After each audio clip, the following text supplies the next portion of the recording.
Asthma. If you have someone that's having an asthma attack, it's incredibly frightening. So reassure them, the calmer you are, the calmer they will remain.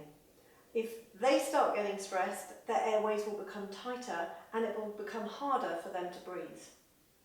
If they have their blue inhaler, that is the one they should be using during an asthma attack. It's nearly always blue. It may look slightly different to this, but it's the blue one that is the one they need that will dilate their airways if they're having an attack. The other ones tend to be preventer inhalers. So, calm as they can, you probably want them to sit down in whatever position they find is easiest for them to breathe. But usually an upright position is the best position if they're short of breath. They would shake their inhaler, they would remove the cap, they'd breathe out, and then they would put it in their mouth and breathe in at the same time as pressing and delivering the dose. Hold it and take it out, and then they should, for a mild asthma attack, start to feel better quite quickly.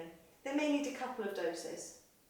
If it's a more severe attack, then they're likely to need to do that a couple of times every minute for up to about 10 doses.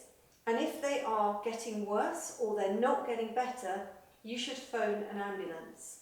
And you should keep the paramedics or the ambulance aware of the condition of the casualty and whether they're getting any better or worse. Okay, if they have been prescribed a spacer, then a spacer is an easier way to deliver the dose. The coordination involved in using an inhaler the usual way is quite considerable.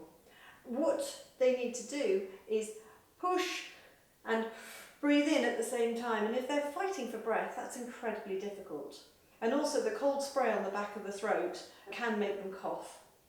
So a spacer makes it much easier. Sometimes they look like this. This is the sort of cheapest and most widely available variety, but there's lots of other nicer looking spacers around.